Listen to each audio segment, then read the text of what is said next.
donc Maloé et Andrea étaient quand même assez petits. Est-ce que cette décision de vie nomade, du fait que tu avais 2 jeunes enfants, comment elle a été prise en fait? Est-ce que ça a remis en question? Tu dis que tu n'avais pas de peur, mais quand même, quoi. Mais en fait, je vivais déjà en voilier depuis 1 an. Et là, tu tombes enceinte. Et t'es Mais chez tu vivais en voilier, mais parce que tu vivais sur un voilier en Casamance, c'est ça, au Sénégal, mais tu naviguais pas.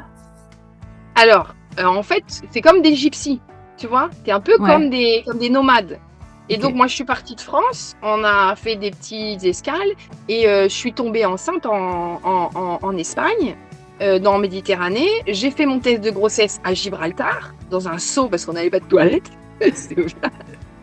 Et, je suis partie enceinte aux Canaries, en me disant, tu vois, c'est ta maison, en fait. Il n'y a rien qui change, à part le fait que tu es enceinte.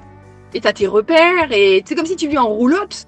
Et tu tombes enceinte en roulotte, que tu sois en route à Aix-les-Bains ou à Grenoble, il y a quoi qui change, entre guillemets. Tu vois, il n'y a pas de prise de décision. La prise de décision, ce serait d'arrêter, en fait, de vivre cette vie-là.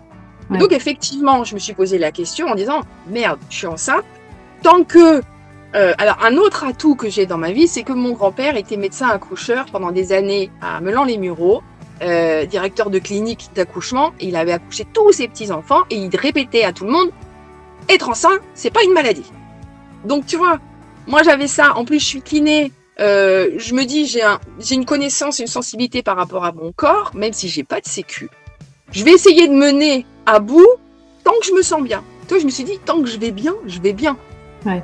Donc, j'ai fait gaffe à mon alimentation. J'ai fait gaffe, au bout de 3 mois, j'ai fait une test pour voir si au niveau du sang, j'avais tout ce qu'il fallait. Donc, il me manquait de fer. Donc, j'ai changé mon alimentation. À 6 mois, j'ai décidé de faire une échographie. Je me dis, il faut que je vois si elle est bien formée ou tout ça. Ouais. Ça, j'ai pris à ma charge. Et c'est vrai qu'à un moment, je me suis dit, est-ce que je dois arrêter ou pas? Et à côté de moi, un énorme goélette magnifique en bois avec une femme qui s'appelle Marion, qui a un petit bébé là sur la hanche, qui a 2 grands enfants. Et je lui dis, peut-être faire que j'arrête. Elle me regarde, elle fait, mais pourquoi? Tu vois, en fait, tu rencontres tellement de gens qui vivent ça que je dis, bah oui, c'est ma maison, pourquoi je m'arrêterais, en fait. Et une histoire de sécurité, je pense que proportionnellement, en vrai, dans la vie, il y a beaucoup plus d'accidents de voiture que d'accidents de bateau. Tu vois, de manière factuelle.